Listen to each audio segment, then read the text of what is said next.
It's my pleasure to introduce tonight's chair of the chair of tonight's discussion, Dr. Nicholas Falk, who is from the Urbed Foundation, but I've known Nick for many, many years when he was running and reorganizing cities around the world, doing wonderful case studies from overseas. Nick has been a real stalwart of the planning and development side of London. So, Nick, over to you.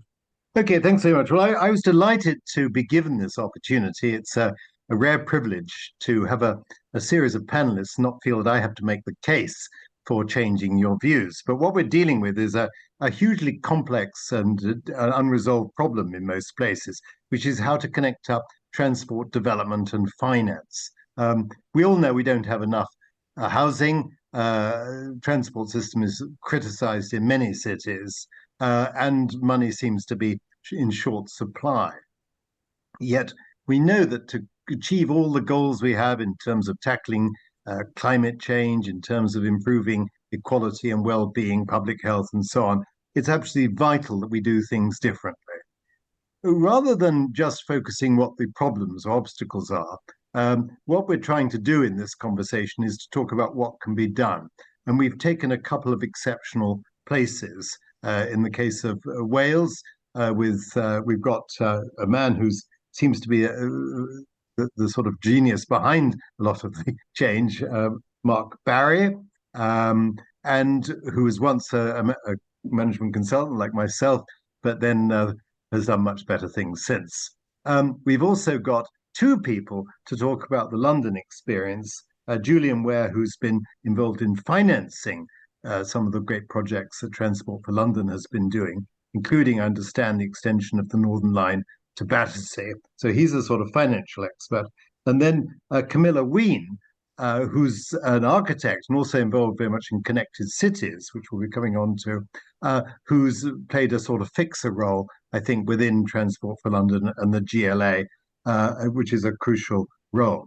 However, we're going to start with Nigel Moore, who's written a great book on England's future and planning, and then we're going to sort of bookend that at the other end with Brian Love, who is very much the genius behind Connected Cities. And I do encourage you to look at the Connected Cities website with a host of case studies of areas which have the potential to join up transport and development. But let's unfortunately start with the depressing side and with the west of England, which as someone who lives in Stroud, I know we have some of the greatest economic opportunities, some of the greatest environment, and yet so far seem to have failed to be able to join things together. So, Nigel, you've been on a cabinet of Gloucestershire County Council, you've been a planning consultant, you've written a lot of good books. What's the problem? Well, thank you. Thank you very much, Nick, and good afternoon, everybody. I think I have got an unusual perspective because for a lot of my career, alongside my planning consultancy work, I've been active in local politics in both Oxfordshire and Gloucestershire. And I suspect when I look back on it now, much of that was born out of frustration. At South Oxfordshire, where I was a cabinet member as well, I was heavily involved in the Didcot Garden Town. The good news there was that the district council was backed by Oxfordshire County Council. And as a result, I would say that Didcot, together with the Science Hub at Harwell, is probably one of the most successful business areas in the country, as well as contributing to housing growth. So that was a positive experience. And so moving to Gloucestershire and having been fortunate enough to get elected onto Gloucestershire County Council, I remember my first meeting with the chief executive there, and I detailed all my Oxfordshire experience. And he looked at me and said, well, I don't think we've got much use for that skill set here. And little did I know how prophetic his response was. Initially, I had success with the Minerals Local Plan, which I took through Cabinet and won an RTPI prize. But where I really wanted to make a mark, which was a strategic plan for the county, still remains elusive, as the 6th District Council in Gloucestershire determinedly pursue their own agendas. So blocked, we devoted resources both into professionally and politically to the sub-national transport body Western Gateway. And I'm pleased to say that was a more edifying experience. I was deputy chairman. I managed to get the support of the Gateway to the new garden town at Ashchurch on the Birmingham-Bristol line. And the area, could we have the map, please, Andrew? Just the map will do. This might cause you some surprise because this is the first time this area has ever been looked at in a contiguous way from point of view of governance. When we had Labour's various regions, it was split up into a number. But there's a lot of sense in this because what the Western Gateway and what the subnational transport bodies are doing is looking at the travel as corridors rather than being obsessed with administrative boundaries. And I think this is a very good template for the future in terms of integrating transport and development. I mean, one of the things which was very interesting was that all of those either shire counties or unitary councils sent their cabinet member onto the board, in effect, of the subnational body, and being some distance from their electorate seemed to give these councillors ambition and courage, which I rarely saw at the local level. But it goes to show that if you get a government structure which does give councillors some scope in terms of what they're doing, then one starts to get some results. And one of the outcomes of our work from about 2018 was the transport plan. Well, the obstacles, basically, Nick, as you and I both know, the planning system, I don't think has ever been so dysfunctional. This is not a criticism of professional planners who, despite inadequate funding at local government level and endless changes to the planning system by successive governments, they've endeavoured to try and maintain an effective system. Whose fault is it? Well, quite clearly, it's the fault of the successive governments we've had who have tinkered with the system. And the latest unnecessary and unhelpful change in the Levelling Up Bill is the abolition, you cannot believe this, the abolition of the need for local planning authorities to cooperate. That if it's finally ratified, will really make life even more difficult than it is now. The other thing is, of course, that with the tinkering, there's been an avoidance of actually dealing with the real issues, which, of course, Nick and I have discussed at great length, the need for increased developer and landowner financial contributions to infrastructure and a reform of compensation rules together with the governance for regional planning. So all the while we've had this tinkering, making life very difficult for planners, particularly in local government. I set all this out, as Nick said in my book, English Future, the endless ministerial revolving doors in Whitehall, no Secretary of State or Minister able to demonstrate a command of the issues over the last 2 decades. I've said this publicly. The book's had quite a wide publicity. To date, no one has publicly refuted the criticism, and I'm pleased to say that one of the ministers in Gordon Brown's government has asked Nick and I to a webinar later in the year to expand on these problems. Okay, well, Nigel, we'll come back to you later. I'm going to ask anyone else on the panel who wants to add anything more on the problems, the obstacles, as to why planning and development and transport are disconnected in the UK. Now's your chance before I turn to Mark. Nobody's coming in? Okay. Well, I would add just one very brief thing, but I'll touch on it later, which is our present system begins with a process called the call for sites, which enables anybody with any land anywhere within a local authority area restriction to put theirs forward, even if it's a woodland in the middle of nowhere. They can say, I'd like to build 5,000 houses here, please. That is how the system begins its process of analysis at present.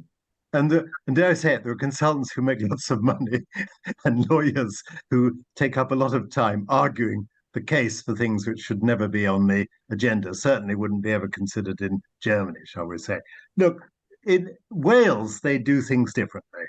And but we don't necessarily know what's going on. So, Mark, could you say something about the Welsh context and how Wales and yourself seems to have been overcoming the obstacles? Well, we've overcome some obstacles. I wouldn't say we've overcome them all. That wouldn't be fair. We need to leave work for others to do, don't we? So just to be clear, my role is Professor of Practice in Connectivity. I'd hate to take the full professorial academic title, given I know how much work's required to secure one of those. Just in summary, so people are aware, there's currently a now £1 billion transformation programme in progress to convert the old depreciated Valley Line network north of Cardiff and into Cardiff into a modern metro network operating tram trains, electrified tram trains, and new Stadler bimodes and trimodes. A couple of extra stations. It'll essentially double the capacity of the network. It will reduce journey times, and more importantly, provide the foundation for future expansion and growth. This is a remarkable investment in the rail network in and around the Cardiff region. Given that the network's not been properly funded and enhanced since the Victorians first laid down the railways for the coal industry, and despite Welsh Government not yet having full formal devolved powers over rail, it's remarkable that this project even made progress to where it is. So just to reflect, that's going on. That's not myth. That's not a mirage. You can go up to Taff's Well. There's a bloody huge depot being built. The vehicles are arriving, and within 18 months, we're going to now start seeing these vehicles operating. So, frankly, Welsh Government to be applauded on taking on what is an enormously challenging task. And I was involved in Welsh Government for a couple of years, trying to make the project happen. My first involvement goes back to 2010, when I was coming out to the business community. I used to run a biotechnology business, and as Nicholas said, I used to work in management consultancy. Spent many years in London, lived in Hackney, used the North London line on many occasions. I produced a report in 2011 called "A Metro for Wales's Capital City Region." This was crazy heresy at the time. You can't have a metro. This was what year? That was published in 2011. Right? So these things take a long time, right? People don't realize there's a huge amount. Before you get to the guys with the spades in their hands and that intent in their eye to put the OLE up, you've got often years of kind of advocacy and Machiavellian small p politicking to get something in front of a politician that can be funded and approved. I spent 10 years in that kind of weird, dark space, working between civic society, the business community, and working with civil servants to get this to happen. So this, just going back on that, so that report was published in 2010. I then worked with people like the founder of Admiral Insurance, the Cardiff business community. It's commissioned by the minister at the time, Edwina Hart, who must get some credit here, to produce another big study called the Metro Impact Study, which looked at the wider regenerative and land use impact opportunities presented by the Metro. And that was published in 2013. And that was, again, a huge fanfare, huge press. A copy was sent to every member of the Senedd. And I was then invited into Welsh Government to lead the programme and spent another 2 years working with a very reluctant civil service. And in some ways, Dominic Cummings was right. There's a natural inertia, resistance to strategic change in the civil service. I understand why. You can't advise a minister to do something, A, which they have no powers over, B, they have no funding for, and C, that they have no capability via their executive to deliver. So you think these are really, really big challenges. But to be fair to what Wales did and what the First Minister did in 2015 was say, we are going to do this. So to be building a metro now, just 11, 12 years after announcing that, is actually very, very quick. Because I lived in London in 1987 when Crossrail was first announced. And interesting, a little comeback in terms of profile, I know Terry Morgan. I used to know Terry Morgan quite well, the then chairman of Crossrail in 2010. He came to speak at my conference that we launched the Cardiff City Hall in 2010. So what I did was build a huge community of stakeholders, senior figures in the rail industry, like Sir Terry Morgan, but also Jim Steer, the chief execs of the TOCs, to talk about a metro. That's what got the wheel turning. So we've come a long way. We haven't got everywhere. The other thing that's been happening in parallel, and there's kind of almost like a double helix relationship between these activities and Welsh Government policy. And I think Welsh Government policy is very much more leading the UK agenda, far more so than let's build a tunnel under Stonehenge, GFG, is we have the Wellbeing of Future Generation Act, which enforces public bodies and organisations to think beyond the short term, beyond the BCR. It's about considering long-term impacts. We have the Wales Transport Strategy, Llwb Newydd, which now prioritises active travel and public transport above personal car use. This is all filtering through into how we're going to think about and develop the next 15 years of programs. The M4 relief road, which has caused a huge amount of controversy, the decision not to proceed with that 4 years ago, I think is pivotal, because the subsequent roads review has kind of endorsed that. Sir Peter Hendy even endorsed that via the Union Connectivity Review. So Welsh Government now, we have Clwyd Nowyd, we have Net Zero Wales, and very ambitious mode shift targets. And just to set them out, because I think they're almost undeliverable, but they're very ambitious. 40% more public transport use by 2030 and doubling by 2040. That's an enormous change. And that infers an enormous further investment requirement in the infrastructure and in the operational subsidy required for public transport operation. But we've come a long way. Well, we are asking the right questions. The issue that opened this debate was, what about the land use? What about the planning? Now, for me, I'm going back to the 2013 Metro Impact Study, it's now using the metro as a catalyst. Can we catalyze the thinking of local authorities, our new regional bodies, to think about planning in terms of transit-oriented development? How do we build more stuff around our transport networks? And one of the things we're realizing is it's not agglomerative commuting that's caused the decimation of our high streets in the valleys. It's the huge proliferation of car-based out-of-town shared retail. And there was another interesting report published a couple of years ago called Small Towns, Big Issues, again commissioned by Welsh Government, which quantified the negative impact on high streets of basically shared retail. And one of the challenges now is how we begin to relocate some of that stuff, especially in the post-COVID world, especially offices, back to connected places. And the metro is the perfect catalytic opportunity to say to people and organizations and local authorities and developers, how do we build more stuff around this network? And those conversations are happening. We may still lack some of the institutional executive capability required, but the right policy questions are being asked. And even in Cardiff, for example, there's a much greater focus on development around the central station. There's the Cardiff Crossrail project, which you may not be familiar with. I coined that, having had a chat with Terry Morgan about using the Crossrail name in Cardiff. He says, crack on. We got a plan for the development of extending the metro using tram train across the docks to the east of the city.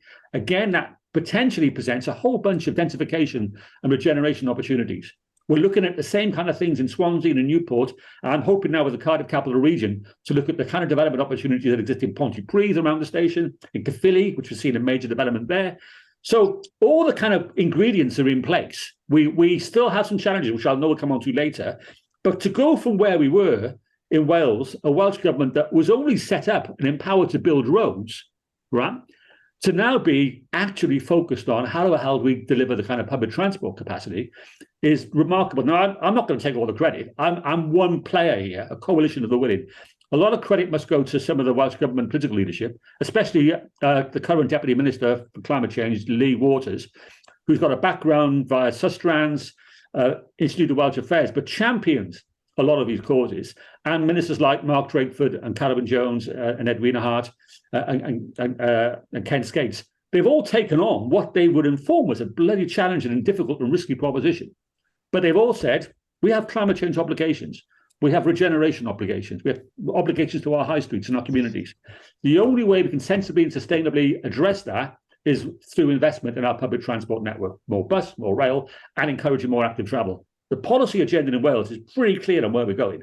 What we lack in some cases now is the executive capability and actually some of the funding. And we'll come back onto the issues around the devolution of powers, because I think the issue for Wales is not that different in terms of rail funding as it is in Bristol, as it is in Newcastle. And I'm going to finish with a little story about Bristol, because we've talked about the Western Gateway. There are two Western Gateways, by the way. There's the Western Gateway Subnational Transport Body. Yeah. There's the other Western Gateway, which I've helped develop the rail vision for, which I was up at Westminster last week.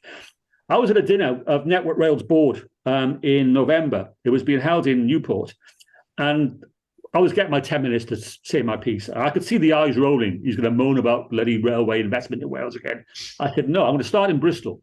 Bristol's a city of over 500,000 people, a region of over 1 million people. And we're celebrating today, just announced the reopening of the Portishead line for 1 train an hour. I said, that is embarrassing to be celebrating a city like Bristol to be opening a railway line for 1 train an hour to Portishead. Bristol should have had a metro 30 years ago. And again, one of the issues we'll come on to is that some parts of the UK, major cities, didn't have passenger transport authorities set up in the late 1960s. Some did. And those that did, like Newcastle and Manchester and Sheffield and Birmingham, were able, in the years that followed, to progress with sensible regional schemes of scale, whereas places like Cardiff and Bristol basically were stymied. And it's only the existence of Welsh government, now beginning to own the question, that we've been able to do things. So I think some of the challenges we face is about the central controlling mind of Westminster and Whitehall. And I'm going to leave you with this. I was in Westminster again at an event in the Church Room a few months ago, and I was asked to say a few words, and I'm quite happy to do so. I said the problem in the UK is the majority of the major decisions on investing in economic infrastructure are made by probably less than 10 people within a mile of Whitehall. Whilst that situation persists, we can never level up, I said. So until you properly grapple the constitutional ramifications of that analysis vis-a-vis providing powers and funding to Leeds, to Newcastle, to Bristol, to Manchester, to Birmingham, to Cardiff, to Edinburgh, we're not going to deliver the kind of equitable investment in transport infrastructure this country needs. I'll leave it there, Nicholas. Yeah, well, that's very good and just what I was hoping for. Can I just ask you one thing more before I turn to Julian Ware, who I know has got some comments on what you've said, which is, you are a foreigner, it seems to me, in Wales, unless I've got your accent wrong. You don't sound Welsh. So gaslight yn siarad yn tipyn bach. We wedi bod yn dysgu Cymraeg ers 2021. Okay. So I grew up in Grangetown in Cardiff. Oh, so I see. Okay. I've got a Cardiff accent, Nicholas, but I learned to soften it, and I spent 20 years in London, like, innit? Okay. Because this business about being accepted in a highly politicized world, I think, is difficult. I've been told that part of your success, or the success of the project, was getting the idea accepted by the Labour Party following the Future Generations Act, which Jane Davidson had promoted. How far is that a key thing? In other words, if we had a Future Generations Act in England, could we achieve something similar? Possibly, but I have to say that the work I did predated the Wellbeing and Future Generation Act. I think they kind of almost, in a double helix kind of way, influenced each other. The first politician I presented the Metro to, interested enough, who was writing the manifesto for the Senedd elections in 2011, was Mark Drakeford. And I sat in a room with the Labour policy team who were writing the manifesto, and I said, here, I've got this great idea for a metro you want to be thinking about. How about we build one? And they put it in a manifesto, and that got the ball rolling. Okay. Well, let's hope that somebody thinking about the Labour manifesto in England or Britain is listening in, or will listen in. I'm going to ask Julian Ware first to say something about the achievements in London, particularly with the Overground, and how really the money issues were resolved. Because as we may know, TfL is not particularly flush with money at the moment. So there's this whole issue of developers' contributions. And then I'm going to ask Camilla to say a little bit more about the structure of government in London, which is relatively unusual in the UK. So Julian, would you like to come in? Tell us the story of success. I think I would start by saying that we've seen in London over the last sort of 3 years, really quite a considerable number of things open that have been perhaps 10, 20, 30 plus years in the context of Crossrail in development. But we've had the Crossrail, the Elizabeth line, we've had the Northern Line extension to Battersea, we've had a new station at Barking Riverside, and I think these range of projects raise some really quite interesting questions about what can be done. Now, as ever, these things are cyclical, and there is not nearly as much enhancement transport investment currently being built or being planned, and the next generation will have to wait possibly a bit longer. And you can point at some of the economic and political factors of the last 4 or 5 years for that. Nevertheless, I think particularly Battersea and Barking, and some of the ways of which the Overground has had more conventional funding, if I could put it that way. So whilst I think the Overground's a very interesting project, its funding is much less developer related than some of the others. So quite a lot's happened. Good moment to reflect on it. And if we just look, I'm going to quietly skip Crossrail because it's a topic on its own. So what have we got? Battersea, a couple of tube stations completely reopening an area of London that had remained derelict for some time, an extension of central London, £1 billion of cost being met outside the budget, about 30% of that out of developer contributions, about 70% out of an enterprise zone based around the rates being paid on the commercial development. So an interesting story, and probably the highest percentage of, if we could call it, sort of off-budget funding that you'll find on almost any project in the UK. Barking, completely the other end of town, as it were, residential in a relatively low-value borough, extending the overground. I'll come back to the overground more generally in a bit. Building a station, the GLA and a housing association being the core landowners. Again, transport still essential to unlocking a very different sort of development. So those are a couple of examples. The story of the overground itself, I'm sure many people here are familiar with, but this is a series of not very well regarded branch lines in London, mostly orbital, for a long while in the Silverlink franchise, joined together by the underground East London line, which fortuitously was able to take railway-sized trains, and the creation of branding, frequency, investment to make the links, and a very, very substantial growth in passenger numbers. And interestingly, I think in terms of transport appraisal, something that showed a demand for orbital travel in London that people, I think, had not either really understood or expressed in terms of transport appraisals before. So where do we go next? What could you do more with? Well, the overground might develop through simple sort of rail devolution of further existing suburban lines. That will require some political agreement and better frequencies, better branding, newer rolling stock, etc., etc. But we're also thinking of areas in which, and one I'm involved with at present is the West London Orbital Project, areas in which you can take underutilized bits of rail infrastructure. There's a freight line basically running through Brentford with a few tweaks, and this is, I say tweaks, but we're heading towards more than 500 million of cost. You'd end up with a series of stations through the boroughs of Hounslow, Ealing, Brent, Barnet, providing another orbital route, a good connectivity into Old Oak Common.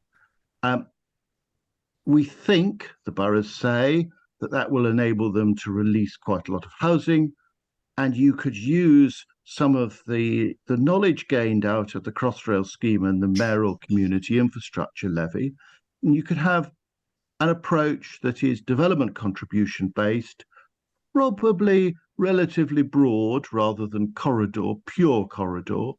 And I think you should aim for 25, 33, bit less than 50, that kind of range of contribution towards a significant scheme could come out of development. And in that case, we are mostly talking about residential development. We are outside central London.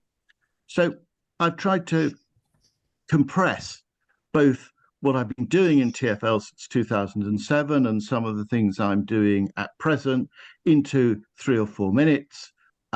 I think my time is nearly up, and I shall hand over to Camilla, who will tell us. Okay, well, Julian, no, I'm not going to let you off so quickly, or Camilla may want to respond to this. I've been interested in the subject of transport linked to development. I suppose ever since I was a railway enthusiast in my childhood. So I know a lot of areas like Old Oak or King's Cross because I remember the sheds and so on. Yeah. It always seemed to me they had obvious potential once you changed the blighting that the railways had created. We won a valuable prize, the Wolfson Economics Prize, back in 2014 for what we called Oostergarden City, where we Urbid showed that we could, David Ruddle and myself, that we could double the size of Oxford by just taking 5% of the green belt, and that the uplift in line values would have paid for the building of the first tram line in Oxford, connecting the edge to the centre. And what I found extraordinary was the failure or the difficulty of getting the system to even consider it. The county councillor responsible for transport refused to consider transport. The leader of the city thought it was all too complex, so they could never be like Grenoble, for example, which is Oxford's twin city. So I was struck with this lack of ambition in a city with as much potential as Oxford. But then I think of London, and I wrote a report with Jonathan Mann called Reshaping London, where we identified the potential of a garden city at Northolt, where there's an airfield used by the military and used to be used by the Queen. This is on 3 underground stations in the prosperous part of London. So I asked myself, why is it so hard to get even quite simple ideas put onto the table and looked at properly? I'm not saying there aren't difficulties. I'm sure there are security issues at Northolt, or one's got to find another airfield, though there appear to be masses around London which could be used for private jets and so on. But still, it's this issue about planning's ability to spot opportunities and then to do the hard work needed to turn, if you like, an enthusiast's idea into something real, or to turn it down. Now, do you have any reasons, or is that something I should be asking Camilla to comment on? I'm sure you will ask Camilla, but I think I'd say sort of 2 things. And I am still a TfL employee, so I just have to be a little bit guarded in some of the things that I say. We talk quite a lot about land value capture. We should probably talk about land value sharing. But you will all know that some of the biggest potential gains occur when you have the most sort of significant changes. And clearly, building, say, commuter towns on the green belt would be an example of that. So land value sharing done at scale requires the landscape or the townscape to change. And it's for others. It's not for me, I think, to say whether that is politically acceptable or not. I think the real failure is that if people deny that change is going to occur, don't set in place appropriate sharing or capture mechanisms, then that change does actually occur, and the gains leak out into essentially the private sector on a relatively lightly taxed basis. And the speculators who just happen to have bought in at low prices. Yeah. Okay. Well, Camilla, this is a good time to turn to you, because you've had quite an experience working on transport and development in London. And would you like to say something about, if you like, both successes and obstacles? Yes, I will. I just can't help but reflect back on what I think it was Nigel said at the beginning about Crossrail taking a rather long time. And, when I often have given Crossrail as an example in lectures that I've given. And so I sat down one year and decided to work out how long it took. And actually, Crossrail took about 90 years to be delivered. It was thought of in the 1930s. It was in Abercrombie's plan in the post-war era. It was then taken to Parliament in the 80s and dumped by Parliament. So it finally got its royal assent in 2008, and then it took another, when it was supposed to take 10 years, it took about 14 years or whatever to be delivered. So it took, and so these projects, that is exceptionally long, but I think for a project to be 20 or 30 years is not peculiar at all. So that's just on those long timescales. But coming back to London and sort of TfL and the mayor, I think the really, really important thing is that the GLA Act, which gave the mayor very clear powers and of what was expected of him and what he couldn't do. That was one thing. And the other thing was that it brought something like, I think it was 22 separate organizations together to become TfL. So a single transport authority. And so that relationship between the transport authority and the mayor was exceptionally important, because the mayor was able to say, when he looked at major development, whether the transport was going to fall over or whether it was going to work, or what needed to happen for it to work. So there were a lot of negotiations. So when we had very big developments coming forward, we would have those discussions with the developers and say, well, you can't do this unless we upgrade the tube station or we put in the new bus route or whatever it is. Every place was different, but that, and we could never have done that if the mayor didn't have that sort of clear authority. So I think that is what makes sort of London unique. I think the other thing that was really from the outset at TfL, so I started right at the beginning, when there was hardly anybody there and it was a jumble of different people working, trying to figure out what we do.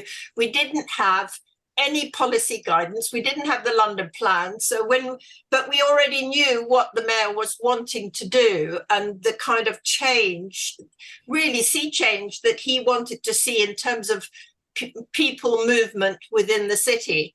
And, developers would come in and spout the, PPG 13 at me and say, you can't possibly do this. No way, no way. And as soon as we got the first London plan, it helped a bit. As the London plan evolved over the years, it was revised every 4 years, and it became more and more clear what we were trying to do and very clear to developers what was expected of them. And all of a sudden, those silly arguments about PPG 13 fell away. And things that I'd asked for, just to give you an example, I remember once there was a tower block in the city, and I said, well, you ought to provide cycle parking for at least 10% of the population of the building on any one day, because that's 10% mode shift is what we're trying to achieve in London. And the developers and the architects laughed their heads off and said, well, do you realize that would be 500 cycle parking bays, and that would mean 5 extra basements? And I remember sort of saying, well, so be it. That's what we're trying to get to.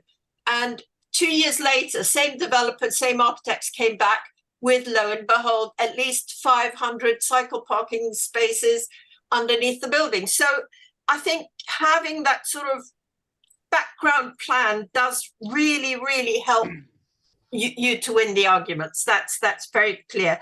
Another thing about TfL, I think, that was particularly interesting was that when they started out on day one, they said, everything will be integrated. We're not going to have separate departments for different modes, but all the modes work together as a single network.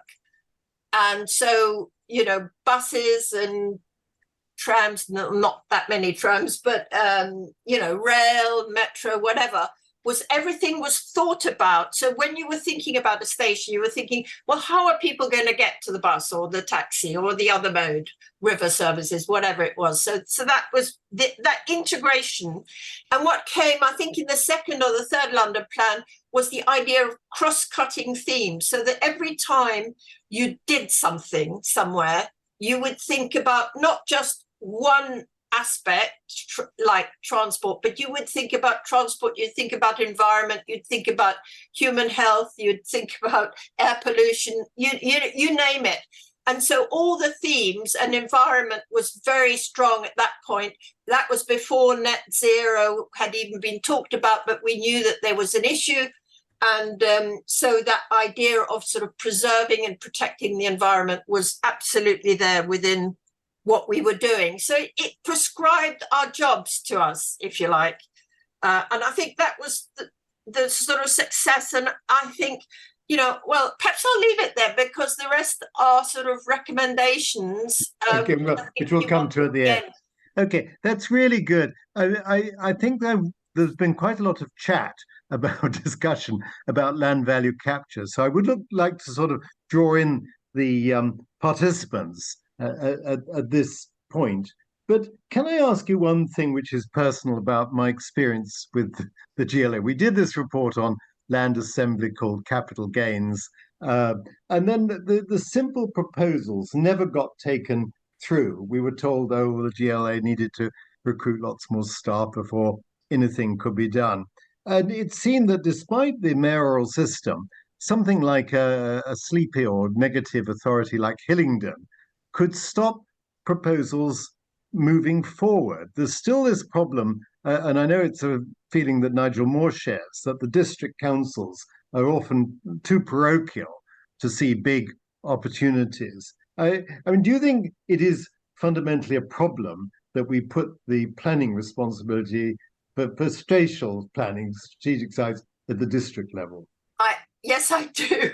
Yes. I mean, I was thinking about it actually, that the overground could probably never have happened if you hadn't had the GLA, because things would, often little plans would go to the borough boundary and then stop. So cycle lanes would stop in the middle of a highway, or, if one borough might be pro something, but the next borough isn't, and then the project would just die.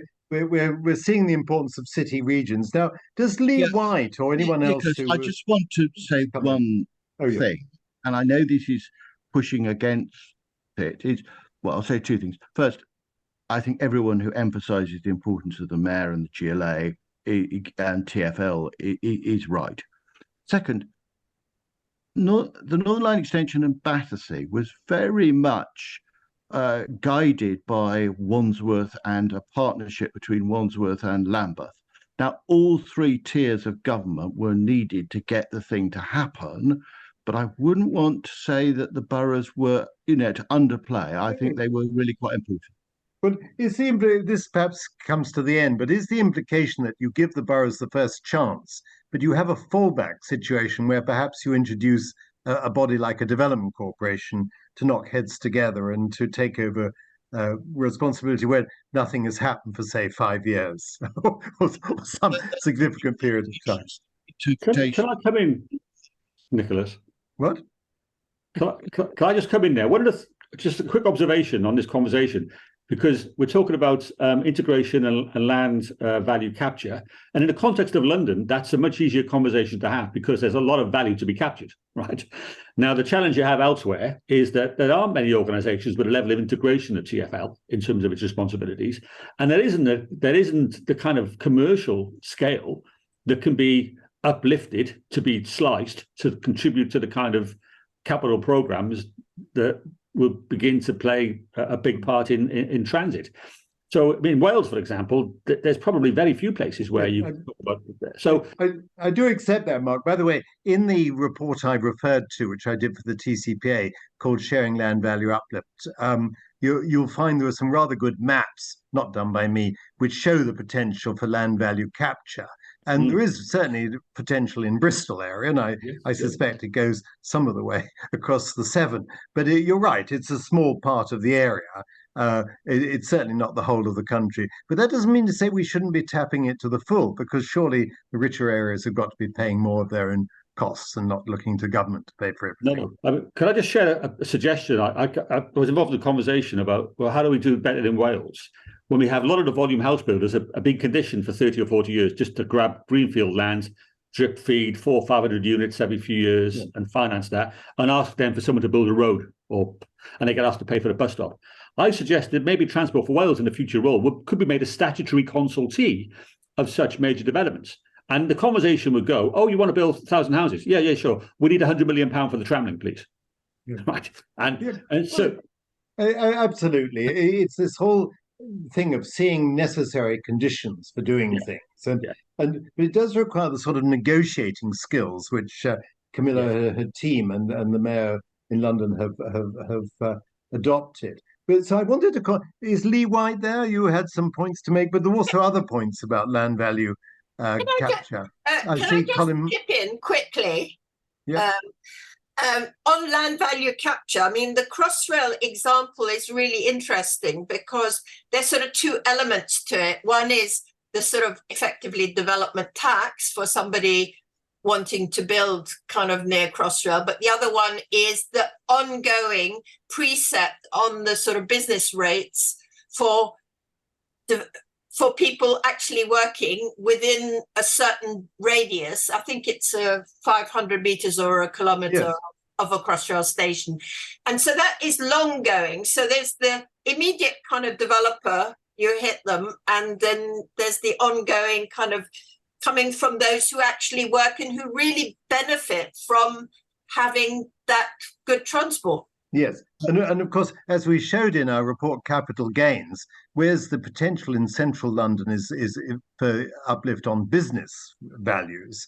In outer London, for example, in Ilford, we used Ilford and Southall as examples, it will be in the housing. And it may not be immediately, it was actually about a mile away that in Ilford that the real uplift would come from Crossrail. And what was extraordinary to me was that not only did the good people benefit and see their house values go up through no efforts of their own, but that nothing was done to actually, for example, acquire land there so you could have benefited from the development, or to actually see that value as being something that's created through public effort, and therefore, given that the public sector is in a rather poor state, should be getting some of that uplift back. It shouldn't just be a free gift. We're going quite well on time, and it may be that we've reached the time when we're going to come to solutions. Now, Brian Love hasn't had a chance to say anything yet, I would like him to contribute. I am aware of participants putting up their hands, and Andrew, would you keep an eye on the chat and so on to make sure that I was trying to draw in Lee White, who I don't know, but he didn't seem to take up the opportunity. Yeah. I think I got overtaken by other speakers, Nick. I see. There you are. Yes, Gosh, I'm there. A wonderful map behind you. No, indeed. And I was criticised by a man in an orange coat a couple of years ago for it being out of date. So no comments on the map, please. It is out of date, but it simply covers the door behind me in the office. So a little bit of a mere backdrop, mere window dressing, shall we say. I think what I was going to say, Nick, there is that, you know, it comes back to the comments, I think, earlier doors about local planning authorities. That is that local planning authority too small, too parochial? I think it probably is. I mean, I've done some work on land value capture at the practical level in the past, and when you tell an authority, well, if you want your new rail line or your freight line converting, you're going to need to build a new settlement of 20,000 dwellings, something like that, to raise the cash. It becomes an interesting conversation. I think I would point to the example up in Northumbria that we're aware of, obviously, with the land value capture that's going on there. I think my view is that where we are in the planning system in England at the moment is we're not going to see land value capture, unfortunately, in any substantive way, although local plans are now going to be pushed through, apparently. They're going to be lowest common denominator local plans from what I can see in terms of housing numbers, employment numbers, and so on. I just feel, Mark Barry, although, Mark, I know there's a lot of green fields in the M4 corridor and beyond, and along South Wales.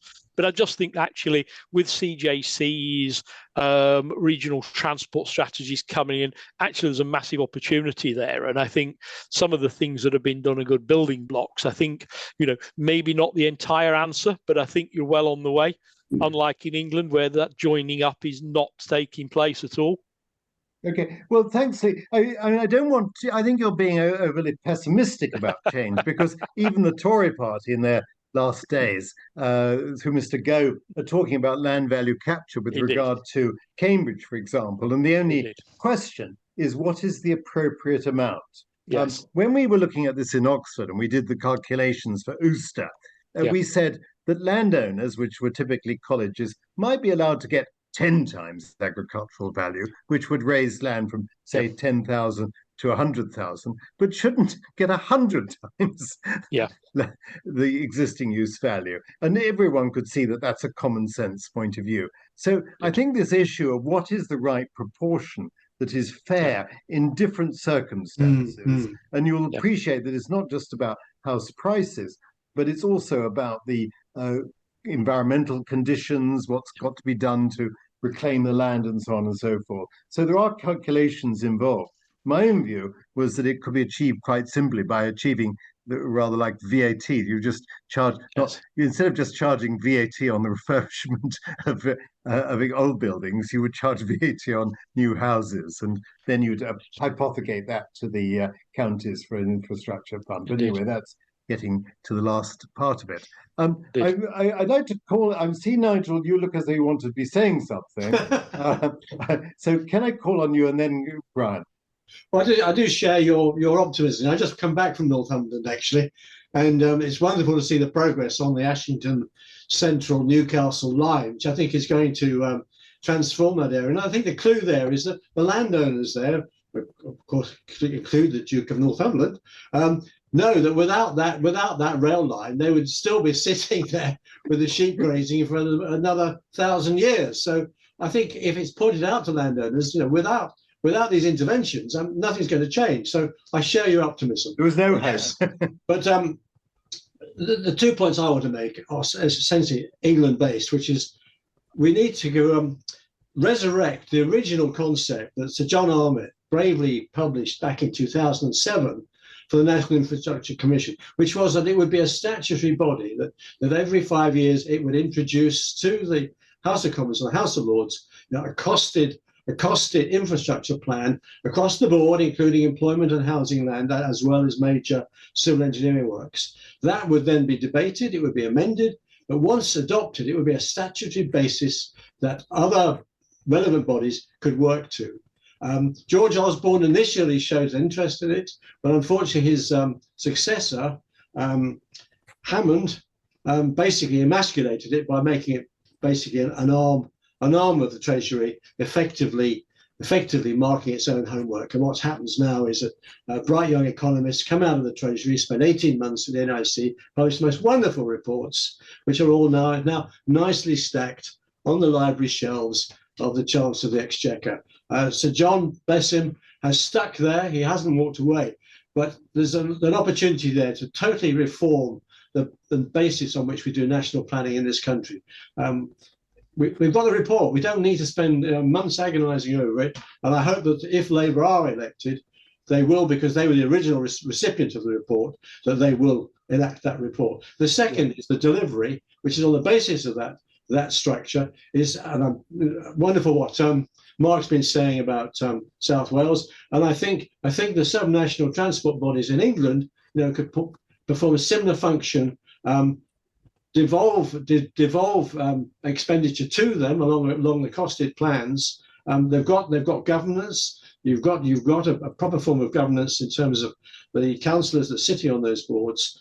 They would be a good form of devolution, again, without starting to look again at it, because what always happens with new governments is they want to turn everything over its head. And so we have the situation we had with the new Labour's regional assemblies, which really did go down like a lead balloon and wasted a lot of time. So we've got structures in place.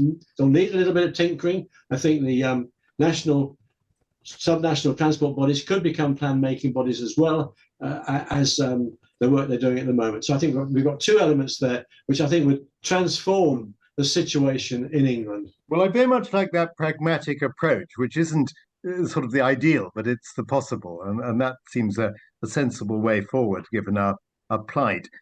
Before I go, I keep on talking about bringing Brian Love, but Colin Munsey has repeatedly raised his hand. So I think before he bursts, can he open up?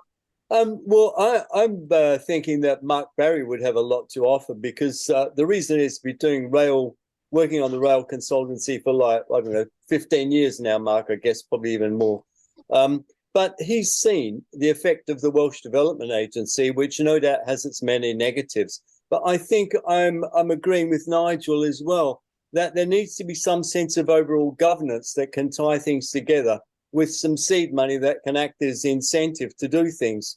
And the reason I say that is because that makes value capture all the more possible when you've got an overall governing agency that can control things. So you need to set out the site areas that you're going to govern and then look at those.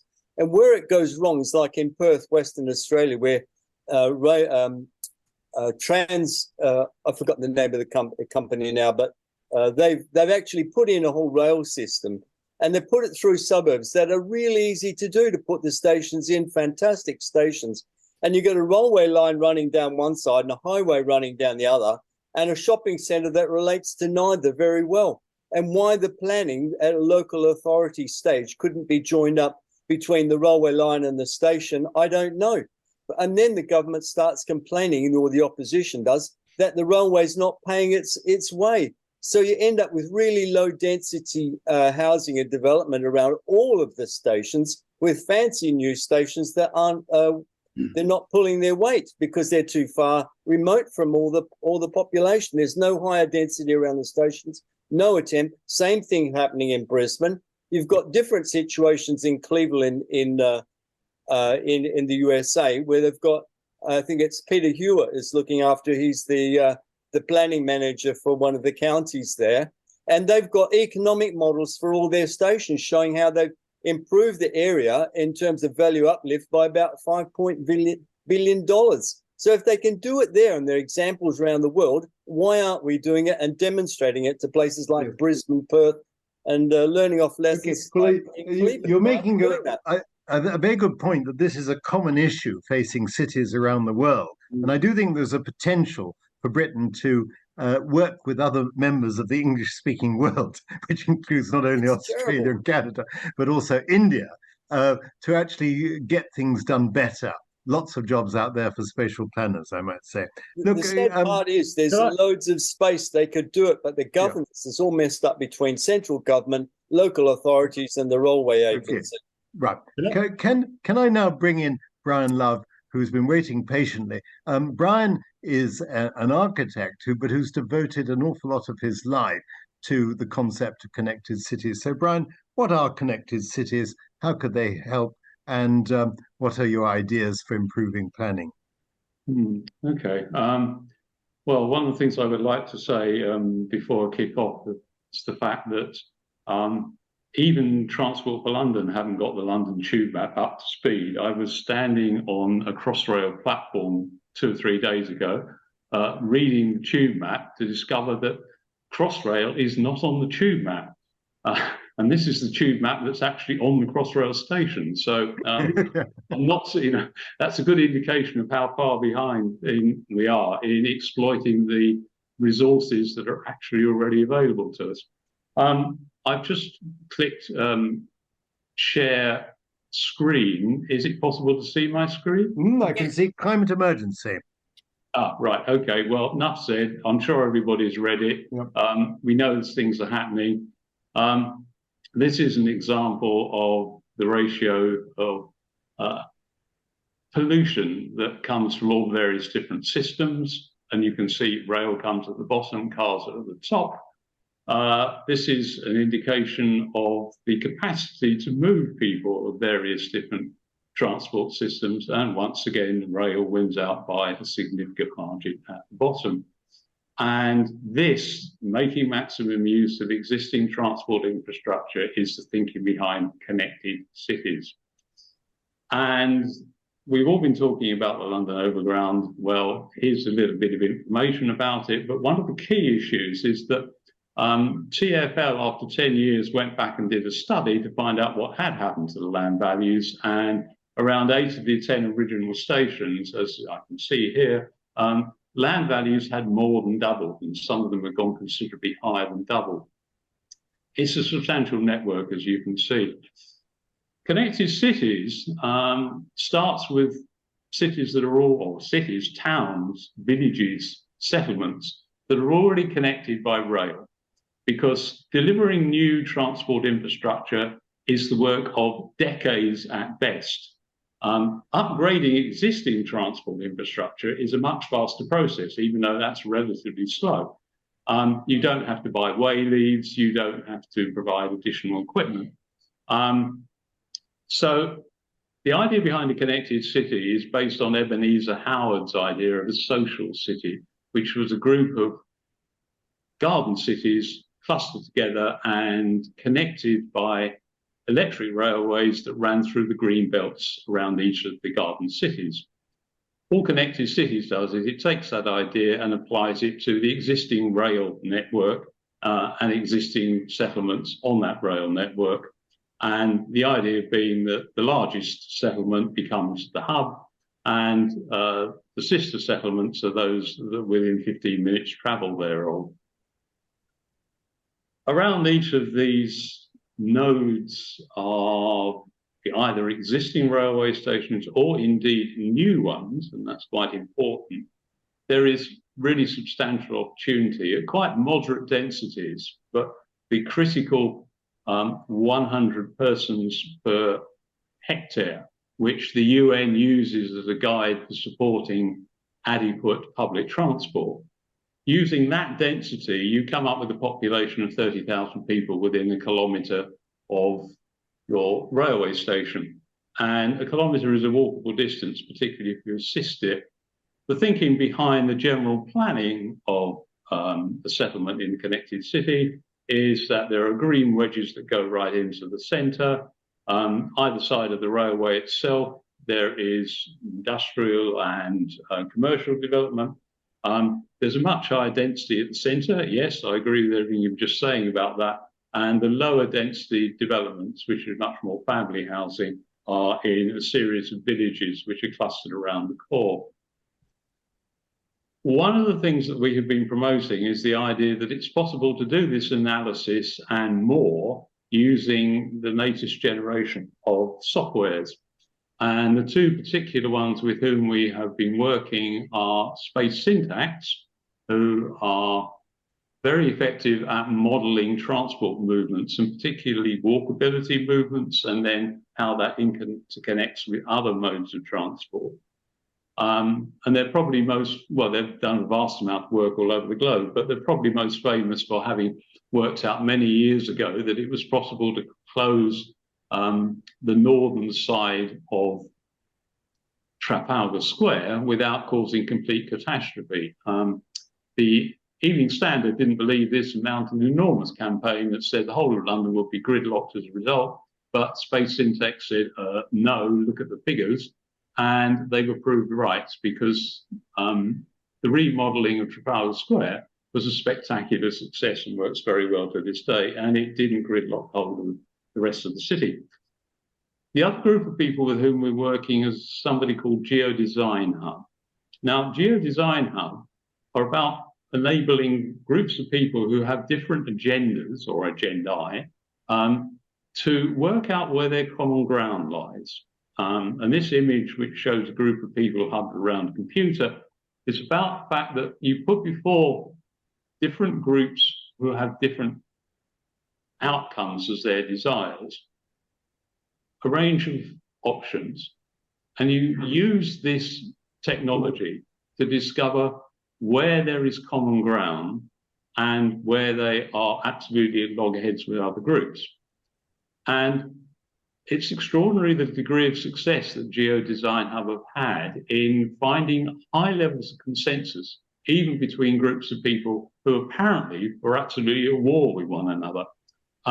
Probably the most spectacular success they've had was in South America, where you have mining companies who essentially just want to rip out the country, dump everything beside it, and carry away all the expensive ores. And continue to do that as rapaciously and as fast as they can. And against them, a large body of organizations who want essentially not only to have reparations for the damage that's already been done, but they want to see no further mining whatsoever. Geodesign Hub enabled these and other players in this field to actually work out that there was a degree of common ground in which all parties could achieve about 70% of what they wanted. But the great point about the 70% of what they wanted was that everybody else was signed up to it. So although it was only 70%, it was an achievable 70%. And that's a very, very important discovery. Now, what we're proposing is something called CoPlan, which uses these two softwares to work together, because there's no doubt about it, as we've seen in the previous slides, What happens when you have large numbers of cars is they clog up the system and they produce large amounts of emissions. If you develop around rail, you can get your emissions down to a much lower level. And of course, that is the driving force, because it's not us around this Zoom meeting who are going to be dealing with all these problems, but people who are right this second are babies, but they will have to really deal with the tangle. So essentially, CoPlan proposes stakeholder workshops, and I'll leave you to read what's in here. But during the course of a day, as Geo Design Hub have indicated in the past, consensus can be found, and very importantly, that deliverable consensus. And the kinds of participants that are necessary to make this work are those in front of you now. These mechanisms are digital and they're moving forward fast. AI is coming up in the background, but it's not really essential for this. These technologies already exist, but it enables this area-wide analysis that everyone has been talking about, and can easily be programmed into take into account any elements of land value sharing, because the best way to raise money to upgrade your railway system or existing tram system or existing transport system of any kind is to make use of that uplift in land value and to share it. So if you'd like to know any more about this before we launch into the conversation, this is our website. You'll find it by Googling connected cities as all one word. Otherwise, we end up on about page 132. But that will get you there. And all the information I've discussed and much more is there. So at this point, I will stop share. Good. Return myself. Thank you very much, Brian. Well, so we've begun to have several solutions. We've had Nigel Moore talking about the role that the National Infrastructure Commission might play in coming up with a sort of national spatial plan, but with the resources for doing infrastructure.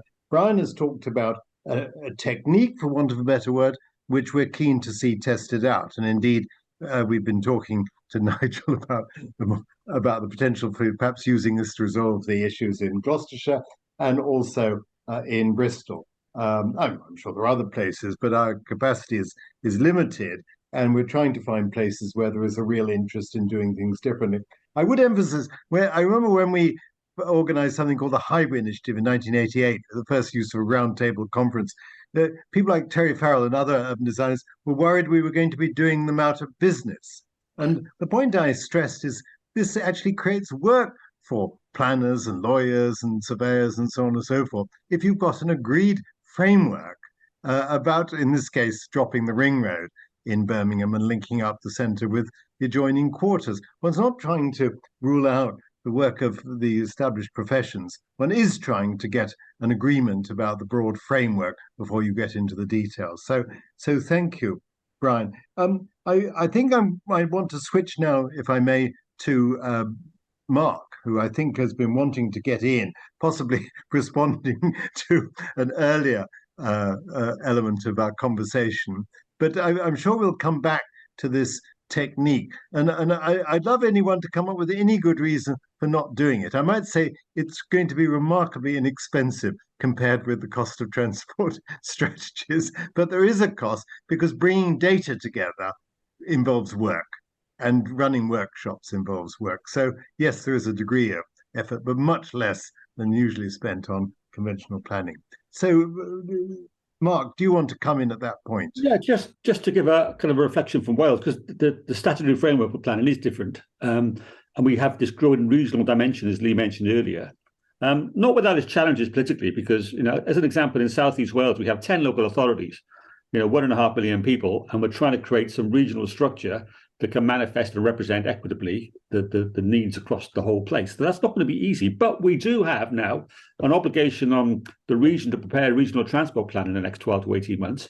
Much of that work that needs to go into it has already been done by Transport for Wales the last 2 years, because I've been helping with the metro programs. So the ingredients are there. The biggest challenge then is, can we align the regional transport plan with some sort of regional strategic development plan to tie in the land use and to really embed the kind of idea of transit-oriented development? Now, going back to Brian's point about connected cities, in South East Wales, we have a really unique opportunity because every valley is a string development that's 20 miles long because of the hills. So yeah, if you leave Cardiff, you can drive to Aberdare without leaving the urban realm, because you have community after community after community dotted along what is now going to be an upgraded rail line. So the opportunity for infill and densification aligned to the existing rail network that's been upgraded without having to encroach unnecessarily on greenfield land is there. It just needs to be enshrined in our planning framework. And I do know there's an intent to do that to avoid unnecessary M4-based greenfield sprawl. So I think watch this space in Wales, because I say, you know, the ingredients are there to do some, I think, some far-reaching things. The other conversation I've been pushing, because I do see a weakness still, is can we create probably regional or maybe not regional metro development corporations? So I can see the work on the RTP. What I see lacking in local authorities, certainly outside Cardiff, is the capability and capacity to coalesce and almost curate and orchestrate the development sector and regeneration sector to align itself with the investment that we're putting in transport. That requires a bit of leadership and a bit of seed funding. And I do think that's going to happen in Wales. Yeah, the great role of the Development Corporation is come in when land is complex, so land ownership is complex, and where there's a significant amount of public investment needed. It's really about aligning different plans. Yes. The point you're making, knocking heads together. I noticed in France, you know, they spent about 3 years on this. It doesn't happen overnight, but there is a commitment through what are called ZAC, Zone de Management Concerté, to align the plans of all the different utilities and so on. Whereas here they're all different bodies doing their own thing, and with private profit as the main obligation. Just one other point, Nicholas. I think it's worth saying, and I think it was Nigel mentioned it. I mean, TfW has powers. We need to devolve rail powers to the Welsh Government so we can properly integrate rail and its bus agenda. But TfW is an agency that is beginning to bring in a holistic approach. You align that with development corporations and you have all the ingredients. I do think in England, the subnational transport bodies desperately need beefing up, not just with powers as a headline, but with the finance and the distribution of that decision-making and the capacity to invest away from Whitehall to Bristol, to Leeds. Without that, it's always going to struggle. Okay, I wanted to bring in Seema, who had some comments, I think, particularly from her experience in Wandsworth, and also I think it was Isabella wanted to comment on something similar. So could you come in? Can you open yourself up? Hi everyone. Hi Seema, hello, an old friend. How are you all? Yeah, no, I mean the Wandsworth example, many of the things speakers have said ring very, very true. Camilla said one of the key things that helped was having plans in place. And one of the things that helped me negotiate that first just under 400 million from the developers through the 106 agreements, which I negotiated all those, was having really strong policy in place, both at the Wandsworth level and the GLA level. I mean, it was essential. Without that, I don't think we would have held the line and got that money. And that was the money, as Julian said, that allowed us to then add on top of that the tax incentive finance scheme, which effectively hypothecates the business rates from the retail within the power station for 25 years to pay for the Northern Line extension. That model, as a financial model, doesn't work in many, many places because you need that volume of commercial development to take place, and the market for that kind of scale of development is totally changing. You know, we've got too much retail. We haven't got enough residential, but we've got too much retail. Office demands change. So I think some of the other models that Julian spoke about on other projects are going to have to be more key. And I don't disagree with everyone saying that you need really strong regional government. We were lucky in South London that we had a lot of strong local government as well, but it can cause the problems. And I do think strong regional bodies are really critical to this. And an infrastructure planning committee isn't a half bad idea either. Okay, very good, Seema. Isabella, you wanted to say something, I think. Is Isabella there? You want to come in? No. Hi, Okay. yes, sorry, I'm just trying to find my unmute button. I don't know if everyone could see the message on the chat, but So you've got to tell us what your point is. just that through negotiating, off-site mitigation on behalf of the Highway Authority, rail isn't often an option because it's not easily tapped into for many developments in Leicester and Leicestershire. It seems that the one example that I gave in the chat that there was zero appetite for anyway. I think it might have been Network Rail that were particularly interested in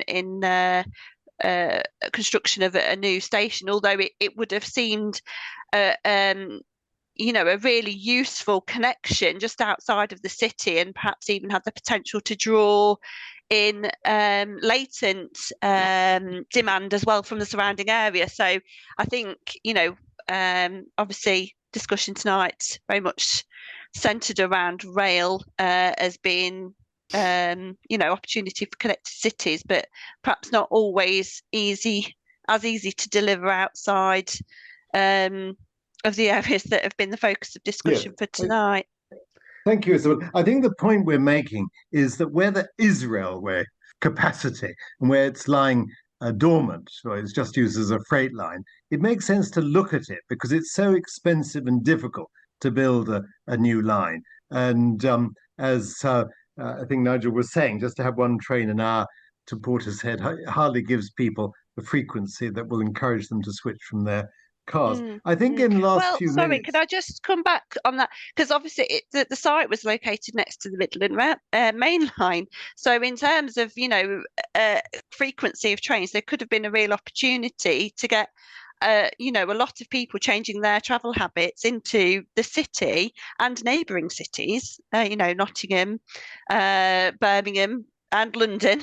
And where those opportunities have arisen, they're very few and far between, and don't seem to have the backing. Isabella, what is the political resistance? Because any of us have driven around Leicester know it's almost virtual gridlock. Surely no one wants to live with that in perpetuity.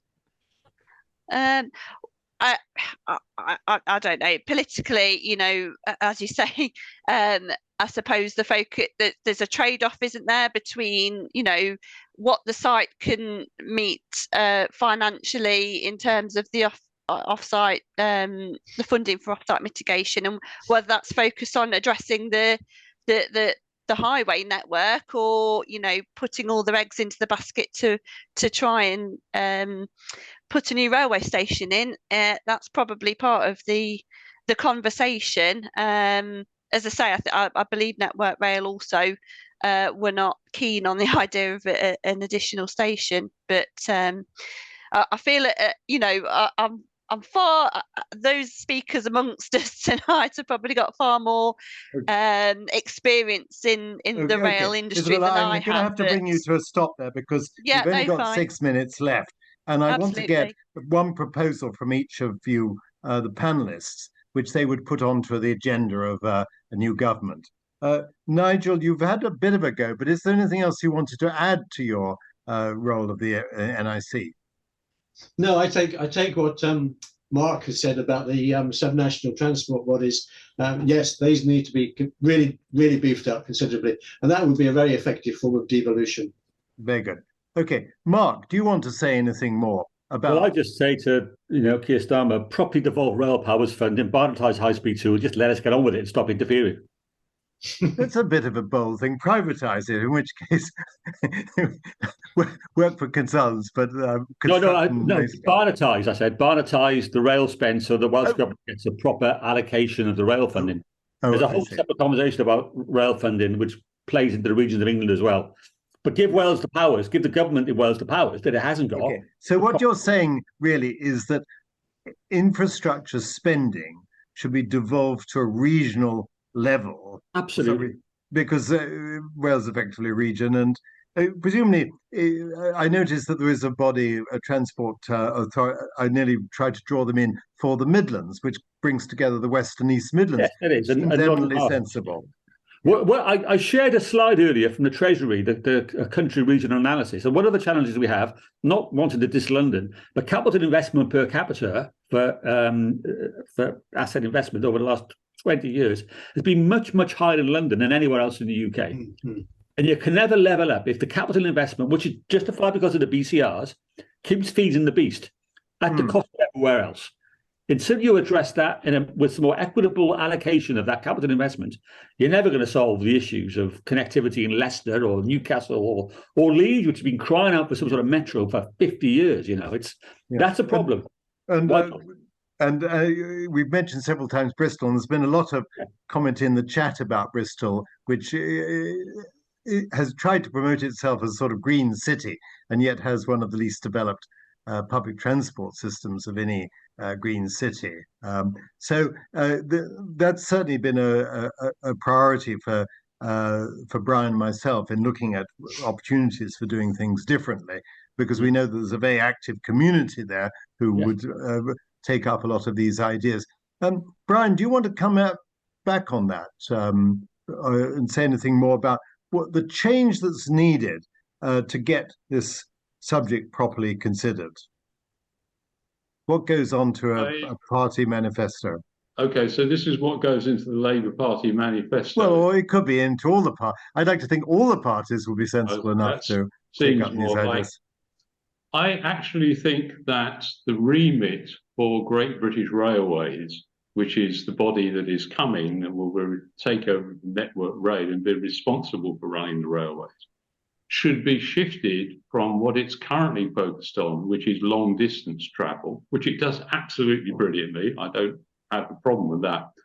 But if you look at the statistics for travel and statistics for pollution, what you would discover is these are mainly caused by relatively short journeys, less than 15 miles. And therefore, I think that Great British Railways should be given the remit of attracting as many of those short and medium-sized journeys as it possibly can in order to make a really serious impact on the rate of growth that we're experiencing with emissions from the transport sector, which is unique in the UK as being the only one that's still growing. Okay, so it's the local focus you're calling for. Yeah. Okay, it's very sensible. Julian, can you see anything that stops us doing all the sensible things we've been talking about?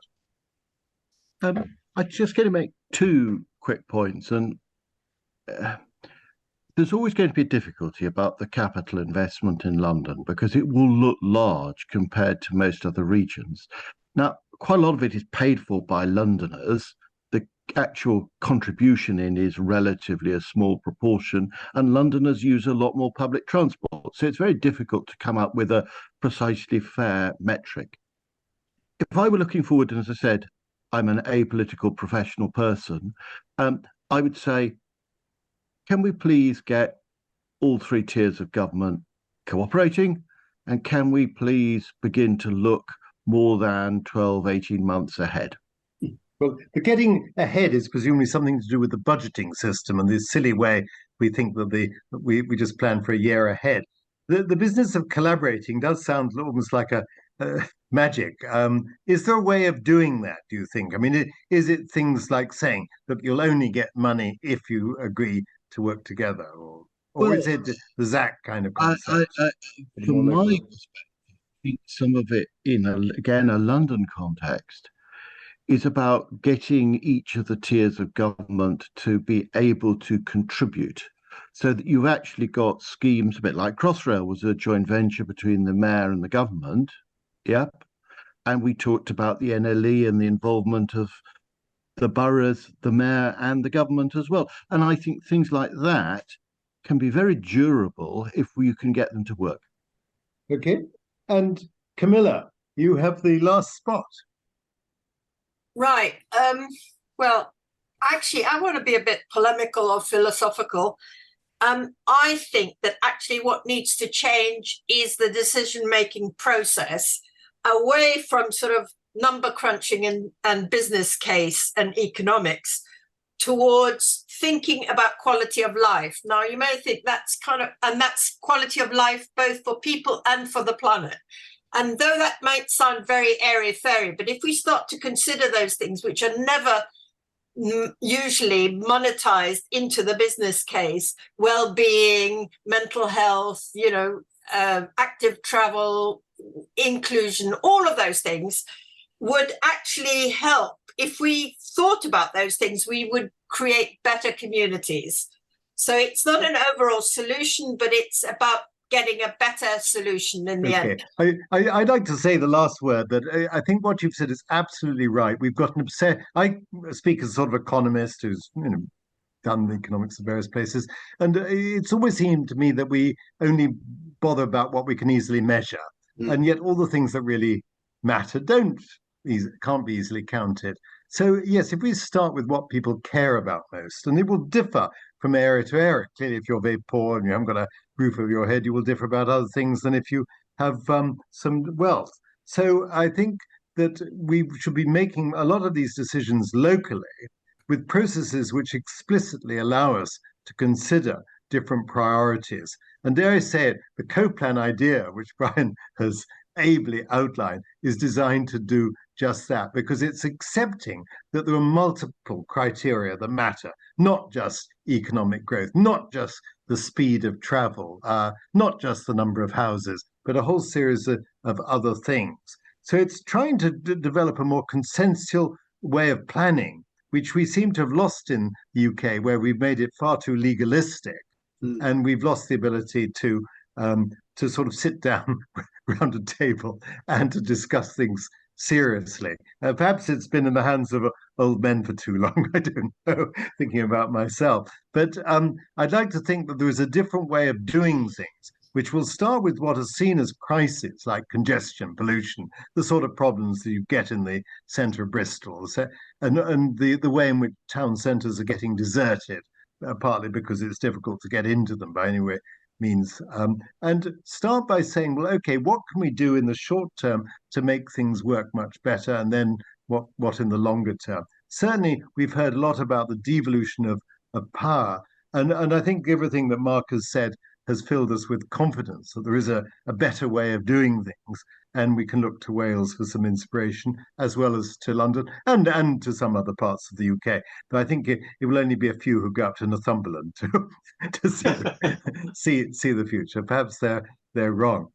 I, meanwhile, will continue to look at Europe and what the French have achieved and the Germans, and ask myself, why does everything take twice as long, cost twice as much in the UK? And how can we streamline our processes without eliminating planning, but actually thinking through what kind of places we want and what are the obstacles. So I'd like to thank all the panelists for not only contributing so many good ideas, but being very concise in what they've said. It's not been an easy task.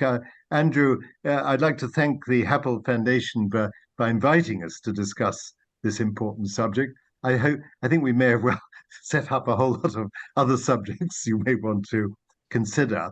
And I do hope that, because I understand Bureau Happel has got high values and does cover a lot of the areas that we're talking about, that we will get significant companies looking seriously at how to do things differently and better, rather than just following the ridiculous systems that governments have tended to lay down.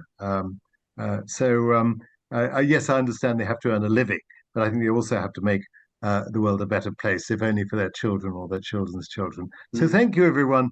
Anyone else want to say anything more by way of...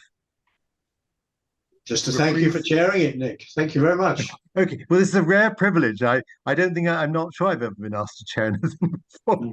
Not that often, anyway. So I've enjoyed it. Andrew, for organising it. Yes. Many thanks, Nick. I don't think I said at the beginning, but we do write these up along with publish the recording. And I think in terms of if density is our target, that is the densest hour and a half I think we've ever produced. That was absolutely fantastic. So, but a challenge for those reporters get writing to make it really useful. But there's so much useful stuff there. So thank you very much. Good. Well, and thank you to all those who contributed on chat as well. There's a lot of good stuff there, and hopefully that too will get picked up in the report. Because not everyone was able to follow that as we rushed through the subject. So I'm going to say goodbye, everyone, and I'm going to leave you with one last thing. I had to go to Walthamstow. Well, I wanted to see the William Morris Gallery, and have a lunch there. And I hate going on the Victoria Line because it's so noisy. So I just looked at the overground, and all I had to do was to go to Liverpool Street, get onto a train going to Chingford, and I was able to get into Walthamstow and have a wonderful view of London and the beautiful new developments along the railway line. So the overground really has widened people's choice and improved the quality of life.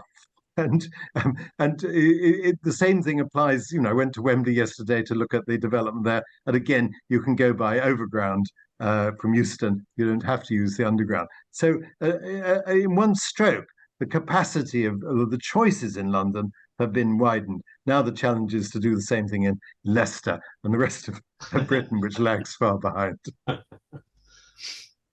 Okay, thank you. Diolch yn fawr.